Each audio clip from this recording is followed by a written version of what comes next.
नगरे नगरे ग्रामे ग्रामे विलसतु संस्कृतवाणी सदने सदने जन जन बदने जयतु चिरम कल्याणी। सत्यशील सौंदर्य समीरा ज्ञान जलागति सारा छल छल कल कल प्रवहतु दिशि दिशि पावन संस्कृत धारा पावन संस्कृत धारा पावन संस्कृत धारा। मैं शरदिंदु कुमार त्रिपाठी काशी हिंदू विश्वविद्यालय के संस्कृत विभाग में एसोसिएट प्रोफेसर हूँ और इस वीडियो के माध्यम से काशी में सार्वभौम संस्कृत प्रचार संस्थानम, जिसकी स्थापना हमारे आदरणीय गुरु जी ने आज़ादी के उषः काल यानी 1947 में की थी, उसी संस्था के पाठ्यक्रम के बारे में थोड़ी चर्चा आप सबों के सामने करेंगे।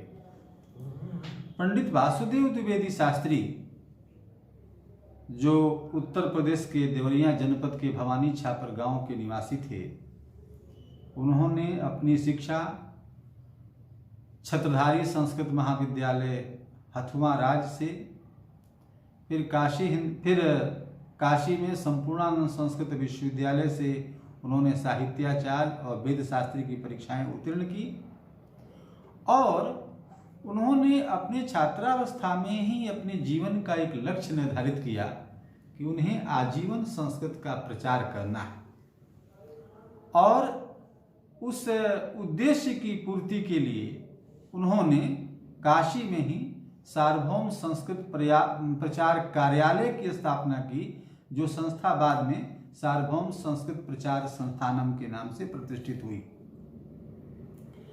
संस्कृत कैसे सिखाई जाए, अलग अलग अध्येताओं के लिए अलग अलग पाठ्यक्रम कैसे बनाए जाएं।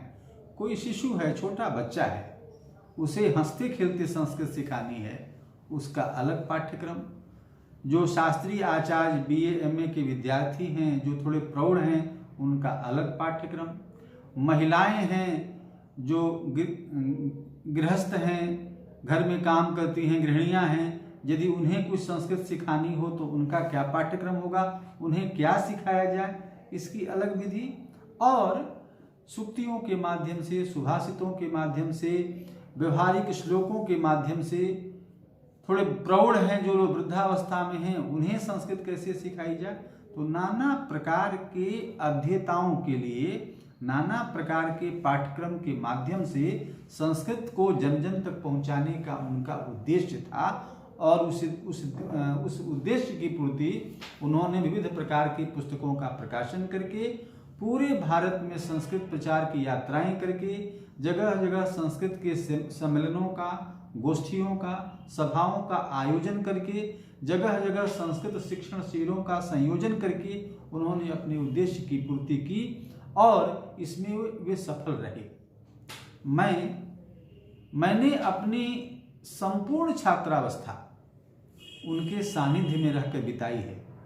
मुझे स्मरण है, मैं काशी में 1988 में आया था और सार्वभौम में ही आया और 2003 में पीएचडी की उपाधि प्राप्त करने के बाद 2004 में उनके निधन तक उस संस्थान में रहा।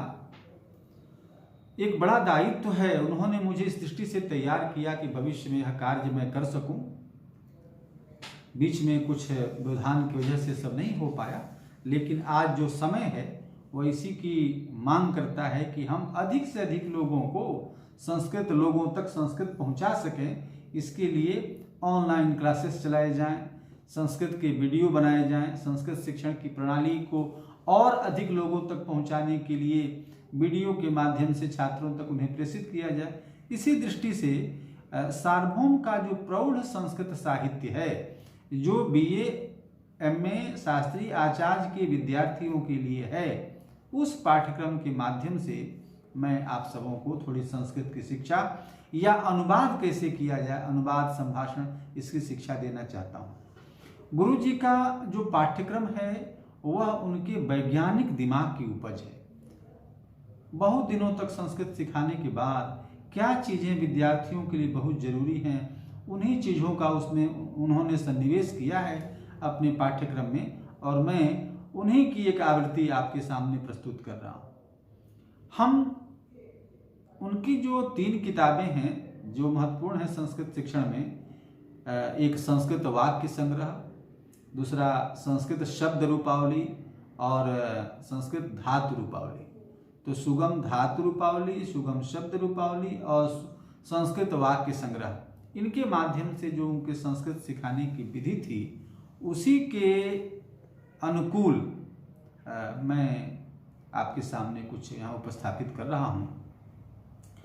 उनके संस्कृत वाक्य संग्रह का जो पाठ्यक्रम था वो एक सप्ताह का था। छोटे विद्यार्थी हैं, वो आते हैं, तो उनका परिचय तव किम नाम अस्ति, एक अलग अलग वाक्य में, मम नाम इदम अस्ति, तव पितुः नाम किम अस्ति, तो प्रश्न बना करके फिर उत्तर दे करके एक वाक्य में उनकी विधि थी सिखाने की। आप लोग चूंकि प्रौढ़ विद्यार्थी हैं, तो हम सबसे पहले शुरू करते हैं, प्रारंभ करते हैं परिचय से। तो आज का हमारा जो प्रकरण होगा उसे हम कहेंगे परिचय प्रकरण। हम व्यवहार में देखते हैं, अच्छा ये भी ध्यान रखें कि जो भी आपके सामने यहाँ प्रस्तुत किया जाएगा इस वीडियो के माध्यम से या आगामी वीडियो के माध्यम से, वह सब व्यवहार के वाक्य होंगे। आपको आता सब है, पठत आप जानते हैं, पठतः भी जानते हैं, लेकिन आप उनसे वाक्य कैसे बनाएं, व्यवहार में उसका प्रयोग कैसे करें, ये चीज़ें महत्वपूर्ण हैं और उन्हीं का अभ्यास आपको कराना है। अस्तु, तो हमने अभी चर्चा की कि हम कहीं भी जाते हैं, किससे मिलते हैं, तो सबसे पहले हम किसी से क्या पूछते हैं व्यवहार में? परिचय। तो या कहीं मान लीजिए आप साक्षात्कार देने ही गए, इंटरव्यू देने गए, किसी ने कहा कि परिचय है दिए था, अपना परिचय दीजिए। तो हम संस्कृत में व्यवहार की दृष्टि से अत्यंत उपयोगी होने के कारण संस्कृत में अपना किसी को परिचय कैसे दें और उससे उसका परिचय कैसे लें, आज हम लोग यही सीखेंगे। और इस प्रकरण का नाम होगा परिचय प्रकरण, यानी संस्कृत में अपना परिचय देना और दूसरे से उसका परिचय लेना, इन बातों का आज अध्ययन होगा परिचय प्रकरण का। तो देखें सामान्य रूप से परिचय में कितनी बातें आती हैं? 3 बातें। एक तो आपका नाम क्या है, आप कहाँ रहते हैं और क्या करते हैं, ये 3 बातें हैं। तो नाम क्या है, कहाँ रहते हैं और क्या करते हैं, इन्हीं 3 बातों की चर्चा की जाए। तो देखिए छोटे विद्यार्थियों को सिखाने के लिए तो ये ठीक है कि तव किम नाम अस्ति, तो मम नाम शरदिंदु अस्ति, तो पितुः नाम किम अस्ति, मम पितु नाम अमुक अस्ति। इससे थोड़ा सा ऊपर उठ करके, क्योंकि आप सब शोध छात्र हैं, एमए के विद्यार्थी हैं, तो आप पहला जो आपका वाक्य है नाम बताना। तो जैसे मान लीजिए आप हैं अथर्व, तो अहम अथर्वः, संस्कृत की सुविधा है सौविध्य कहने के लिए, अहम अथर्वः ये भी कह सकते हैं, अहम राघवेंद्रः, अहम अंबुजः, इतने से भी काम चल जाएगा। चाहे अंबुज कुमारः, अहम अथर्व कुमारः, अहम राघवेंद्र कुमारः,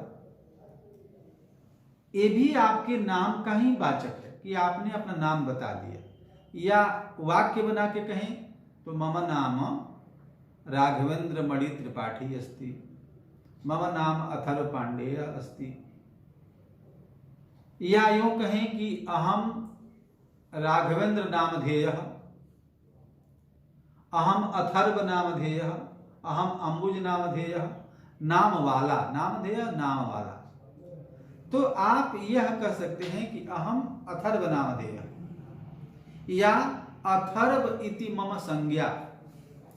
एक वाक्य को आप कितने भी तरीके से कह सकते हैं, लेकिन सरल तरीके से आप ये कहें कि मम नाम राघवेंद्र मणि त्रिपाठी अस्ति, मम नाम अथर्व पांडेय अस्ति, मम नाम अंबुज कुमार अस्ति। ये ज़्यादा सरल है। तो ये आपका नाम हो गया, आपने नाम बता दिया कि अहम राघवेंद्र कहें, मैं राघवेंद्र हूँ, चाहे अहम अथर्व कहें, चाहे मम नाम राघवेंद्र अस्ति, मम नाम अथर्व अस्ति, मम नाम अंबुज, ये भी चल जाएगा। तो नाम आप इस तरह से बता दें। दूसरा है कि अब आप कहाँ रहते हैं। तो मान लीजिए हर व्यक्ति अलग अलग जगह पर रहता है। जैसे हम कहें कि मैं वाराणसी में काशी हिंदू विश्वविद्यालय परिसर में हैदराबाद कॉलोनी में रहता हूँ। तो आप देखें सब में में तो अलग अलग भी वाक्य बन सकते हैं बच्चों की दृष्टि से। अहम अत्र निवसामि, अहम हिंदू विश्वविद्यालय निवसामि, अहम अमुक क्षेत्रे निवसामि।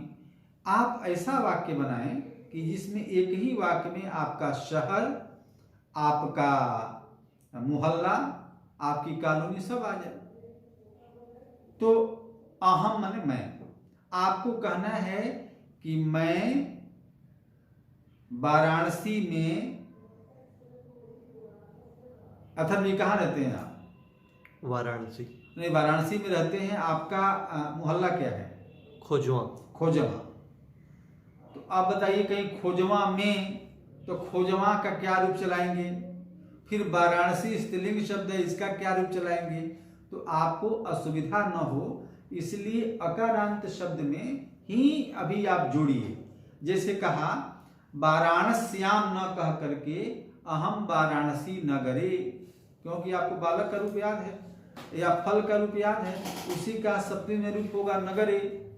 तो क्योंकि अलग अलग स्थानों के अलग अलग रूप बनाने से दिल्ल्याम बोलेंगे नहीं, तो वाराणस्याम दिल्ल्याम, मान लीजिए किसी काठमांडू आ गया, तो ये अलग अलग जो संज्ञाएं होंगी, उकारांत होगा, एकारांत होगा, इकारांत होगा, उकारांत होगा। इससे अच्छा है कि नगर लगा दीजिए उसमें। तो अहम वाराणसी नगरे। और आप रहते हैं खोजवा मोहल्ले में, तो खोजवा मोहल्ले को संस्कृत में कहते हैं संभाग। क्या कहते हैं? संभाग। तो अहम वाराणसी नगरे खोजवा संभागे निवसामि। निवसामि में क्या होता है? रहता हूँ। जैसे पठामी पढ़ता हूँ, वैसे ही निवसामि रहता हूँ। तो आपका पूरा वाक्य होगा अहम वाराणसी नगरे खोजवा संभागे निवसामि। दो वाक्य हो गए आपका। तो मम नाम अथर्व कुमारः अस्ति, चाहे अथर्व पांडेयः अस्ति, अहम वाराणसी नगरे खोजवा संभागे निवसामि। मैं वाराणसी नगर में खोजवा मोहल्ले में निवसामि रहता हूँ। तो आपको कोई दिक्कत नहीं हुई। एक तो आपका नाम हो गया और दूसरा एक अब अलग अलग से हमने आपका खोजवा का उदाहरण लिया। कोई रहता है कबीर नगर में रहता है तो बोलेगा कबीर नगर संभागे।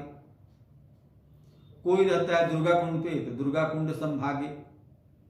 तो वाराणसी नगरे अपने मोहल्ले का नाम लीजिए और संभागे माने मोहल्ले में, निवसामि रहता हूँ। तो अहम वाराणसी नगरे खोजवा संभागे निवसामि। तो आपका नाम हो गया और आप कहाँ रहते हैं ये हो गया। अब आपको एक और बात बतानी है कि आप करते क्या हैं। तो ये अपना कार्य, जो आपका कार्य विवरण है वो बताइए। तो आप यहाँ के शोध छात्र हैं। अहम काशी हिंदू विश्वविद्यालय, अब यहाँ भी मैं सप्तमी ला रहा हूँ, विश्वविद्यालय में इस विभाग में शोध छात्र हूँ, ये कहना है। तो अहम काशी हिंदू विश्वविद्यालय कला संकाये संस्कृत विभागे शोध छात्र अस्मि। शोध कार्यम करोमि ये भी बोल सकते हैं। तो वो ये होगा आपका कि अहम काशी हिंदू विश्वविद्यालय कला संकाये, चाहे संस्कृत विभागे भी कह सकते हैं अकेले, संस्कृत विभागे शोध कार्यम करोमि। यदि आप अपने निर्देशक का नाम बताना चाहते हैं तो उनका नाम भी बता दीजिए कि तेषाम, चाहे तेषाम महोदया नाम निर्देशन में शोध कार्य करोमि करता हूं। तो अहम काशी हिंदू विश्वविद्यालय संस्कृत विभागे, एक तो होगा कि शोध छात्र अस्मि, शोध छात्र हूं। दूसरे तरीके से शोध कार्य कर रहा हूं तो शोध कार्यम करोमि। तो आपका पूरा परिचय आप इस तरह से देंगे कि जैसे मम नाम शरदिंदु कुमार त्रिपाठी अस्ति, चाहे इतना ही बोला, मम नाम शरदिंदु कुमार। अहम, अब मैं अथर्व का लेता हूं, अहम वाराणसी नगरे खोजवा संभागे निवसामि। आप राघवेंद्र बोल सकते हैं कि अहम वाराणसी नगरे काशी हिंदू विश्वविद्यालय बिड़ला छात्रावासे निवसामि। ये सब में आपको सप्तमी लगाना है। और आप जहाँ रहते हैं, अब जो करते हैं वो बताइए। तो हम काशी हिंदू विश्वविद्यालय संस्कृत विभागे शोध छात्र अस्मि। सपोज मान लीजिए कोई एमए का विद्यार्थी है, वो महात्मा गांधी काशी विद्यापीठ में पढ़ रहा है, तो ऐसा नहीं है कि वो अलग तरह से, वो भी इसी तरह से बोलेगा, अहम वाराणसी नगरे महात्मा गांधी काशी विद्यापीठे एमए कक्षायाम पठामी। चाहे कक्षायाम फिर स्त्रीलिंग आ गया तो एमए वर्गे बोल सकता है, वो वर्ग कक्षा का ही अर्थ होता है। तो जब तक रूप याद नहीं है, कक्षा का अलग अलग इकारांत उकारांत रूप याद नहीं है, तब तक के लिए जरूरी है कि आप ऐसे ही अकारांत शब्दों का प्रयोग कीजिए। वर्गे पठामी, क्या दिक्कत है, वही अर्थ है जो कक्षा का अर्थ है। तो अहम महात्मा, मान लीजिए कोई डिग्री कॉलेज में पढ़ता है तो अहम नाम ले विद्यालय का, जैसे सपोज दयानंद डीवी महाविद्यालय एमए वर्गे, चाहे एमए द्वितीय वर्षे वर्षे पठामी पढ़ता हूं। तो आपकी देखिए 3 बातें हुई। एक तो आपका नाम क्या है, आप क्या करते, आप कहाँ रहते हैं और क्या करते हैं। कितने सहजतया आपने अपना परिचय दे दिया 3 वाक्यों में। अच्छा, आप दे तो दिए अपना परिचय, इसमें आपको कोई दिक्कत है, कुछ पूछना है, मतलब स्पष्ट है ना। आप देखिए, दे तो आपने दिया परिचय, परिचय किसी लेंगे भी तो देखिए जब आप परिचय लेते हैं तो या तो आप पुरुष है चाहे स्त्री है, तो पुल्लिंग स्त्रीलिंग का आपको तो पूछते क्या है, आपका पूछेंगे या आप पूछेंगे। तो 2 चीजें पूछनी है, तो आपका वो षष्ठी का रूप है, या आप पूछेंगे तो प्रथमा का रूप है। तो पुल्लिंग में जो आप के लिए है वह भवत शब्द है और उसका रूप होता है षष्ठी में भवतः। भवतः की हिंदी होती है आपका। तो आपको पूछना है कि आपका नाम क्या है, तो भवतः नाम, नाम स्त्रीलिंग है, पुल्लिंग नपुंसक लिंग है, इसलिए क्या आएगा किम। तो भवतः नाम किम, इतना भी से काम चल जाएगा, या अस्ति भी लगा सकते हैं। तो भवतः नाम किम, ये आपने पूछा किसी पुरुष से, किसी मित्र से, किसी से कि जो आपके समकक्ष का है, चाहे श्रेष्ठ है, जो भी हो, तो आप पूछ सकते हैं कि भवतः नाम किम। ये आपका एक प्रश्न हो सकता है आपका कि आपने इस तरह से पूछा कि आपका नाम क्या है, तो भवतः नाम किम, या भवतः नाम किम अस्ति। एक बात तो मुझे। दूसरा, अब पूछना है आपको आप कहाँ रहते हैं। तो अब आप के लिए क्या आएगा, भवान, क्योंकि भवतः षष्ठी का रूप है, उसकी हिंदी हो रही थी आपका। अब यहाँ क्या है, आप, तो आप के लिए क्या पूछेंगे, भवान। अब पूछना है आपको कि आप कहाँ रहते हैं। कहाँ की संस्कृत पता है आपको, कुत्र। तो आप भवान कहाँ के लिए, कुत्र रहते हैं के लिए निवसति, क्योंकि भवान है एक वचन का है, क्रिया एक वचन की आई, तो भवान कुत्र निवसति हो गया। और अंतिम वाक्य होगा क्या करते हैं, तो भवान ठीक वही इस तरह से क्या किम करते हैं करोति। तो आपने देखा 3 वाक्य पूछे आपने, भवतः नाम किम, भवान कुत्र निवसति और भवान किम करोति। यही 3 वाक्य आपको परिचय पूछने। ये आपने पूछा पुरुष से, तो आप जहां आया आपने प्रयोग किया भवान का, और जहां आपका आया वहां आपने प्रयोग किया भवतः का। ये तो स्पष्ट है। अब स्त्रीलिंग में इसी को देख लीजिए, किसी लेडी से पूछना है तो वहां होता है भवती को आप बोलते हैं संस्कृत। आपके लिए क्या होगा स्त्रीलिंग में? भवती। भवती माने आप। तो आप वही देखिए कि जैसे औसी होगा भवत्याः, नद्या की तरह षष्ठी वचन में, तो भवत्याः। आपको एक ही तो वाक्य पूछना है भवत्याः के लिए, भवत्याः नाम किम। वहां भवता मत पूछ लीजिए, वहां स्त्रीलिंग है तो भवत्याः नाम किम, एक वाक्य हो गया। और दूसरे में दोनों वाक्यों में भवती भवती आएगा कि भवती कुत्र निवसति और भवती किम करोति। तीन वाक्य पूछने हैं आपको। भवत्याः नाम किम, भवती कुत्र निवसति और भवती किम करोति। बाकी उत्तर तो वो देगी। उसी तरह से पुल्लिंग में आपने पूछा था कि भवतः नाम किम और भवान किम करोति और भवान कुत्र निवसति। स्त्रीलिंग में आपने पूछा भवत्याः नाम किम, भवती किम करोति और भवती कुत्र निवसति। तो ये तीन वाक्य आपको परिचय में पूछने हैं और यही तीन वाक्यों का उत्तर आपको परिचय में बताना है। परिचय अगर फिर सुन लें, आप देख लें कि आपने कहा कि मेरा नाम राघवेंद्र है, तो मम नाम राघवेंद्रः। अहम काशी हिंदू विश्वविद्यालय वाराणसी नगरे काशी हिंदू विश्वविद्यालय बिड़ला छात्रावासे निवसामि। अथर बोलेंगे, मानिका खोजवा है तो खोजवा संभागे बोलेंगे, संभाग में मोहल्ला, खोजवा संभागे निवसामि। और काशी हिंदू विश्वविद्यालये संस्कृत विभागे शोध कार्यम करोमि या शोध छात्र अस्मि। ये इनको बोलना है और पूछने वाले वो वाक्य वाक्य हो गए। और अभी एक और है कि कोई छोटा है उससे तुम पूछना है कि तुम कहाँ रहते हो।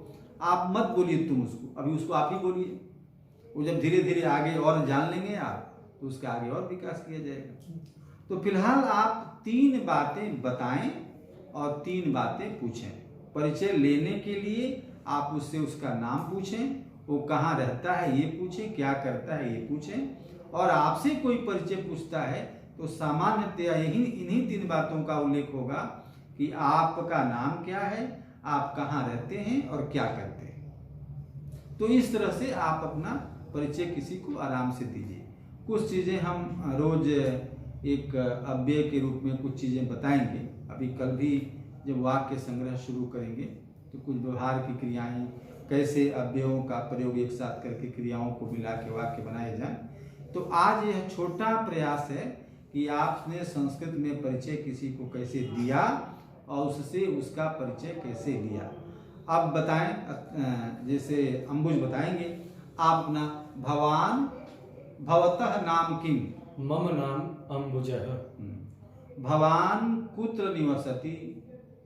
हम काशी हिंदू विश्वविद्यालय बिड़ला छात्रावासे निवसामि। भवान किम करोति। अहम काशी हिंदू विश्वविद्यालय संस्कृत विभागे शोध करोमि। शोध कार्यम करोमि। शोधम क्या बोलिए, आज शोध कार्यम करोमि। राघवेंद्र आप भवान परिचय ददातु, संस्कृते परिचय दीयताम्। मम नाम राघवेंद्रः। अहम काशी हिंदू विश्वविद्यालये बिड़ला छात्रावासे निवसामि। किं करोति भवान, किं करोति। अहम काशी हिंदू विश्वविद्यालये संस्कृत विभागे शोधकार्यं करोमि। अथर्व स्वपरिचय दीयताम्। मम नाम अथर्व पाण्डेयः अस्ति। अहं वाराणसी नगरे खोजवा संभागे निवसामि। अहं काशी हिंदू विश्वविद्यालये संस्कृत विभागे शोध कार्यं करोमि। बहुत शोभा। तो ये आपने देखा कि इन तीन वाक्यों में आपने अपना परिचय दिया। और इसमें अंतर्भूत वाक्य हैं, लेकिन आपका एक परिचय, सामान्य छोटा परिचय आपका हो गया। यदि आपको किसी से पूछना है, सपोज मान लीजिए आप इनसे पूछिए अथर्व से कि इनका परिचय पूछिए, क्या पूछेंगे आप? भवतः नाम किम। दूसरा, आप एक हो गया, आप क्या नाम क्या है? आपको पूछना है कि आप कहाँ रहते हैं, तब क्या?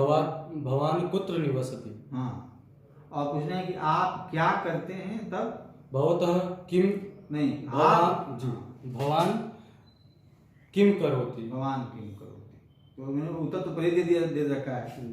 तो इस तरह से आप इस परिचय प्रकरण का अच्छी तरह से अभ्यास कर लें, क्योंकि और आप जो कुछ पढ़ें उसे आपस में चर्चा करके उसको और पुष्ट करें। अहम शनै शनै यदि कांचन पाठान यदा पाठयामि, लट् लकारः भवति, लिट् लकारः भवति, तदनु अहम प्रयासं करिष्यामि यत् कानिचन वाक्यानि अहम संस्कृते एव वदिष्यामि येन भवतामपि ये एतत् पठन्ति वीडियो अवलोकयन्ति तेषामपि किंचित संस्कृत संभाषणे सौविध्यं स्यात्। एतत् हंसते खेलते संस्कृत कैसे सीखा जाए, इसी तरह से किसी को बोझ न लगे कि हम संस्कृत सीख रहे हैं, और हंसते खेलते उसको ये सब वाक्य आ जाए, संस्कृत आ जाए, यह उद्देश्य है। पाठ्यक्रम जितना रोचक हो और जितना सरल हो, आपके समझ में आए, उतना ज़्यादा अच्छा है। तो आज के प्रकरण बस इतना ही, परिचय किसी को कैसे दें और उससे उसका परिचय कैसे लें। आगे हम फिर जो दूसरे पाठ को लेकर उपस्थित होंगे, उसमें हम कुछ व्यवहारिक क्रियाओं को, जो हमारे सामान्य जीवन की क्रियाएं हैं, उसका कैसे प्रयोग हो वाक्य में और अव्ययों के साथ उसका प्रयोग कैसे किया जा सकता है, इसको हम प्रस्तुत करेंगे। धन्यवाद।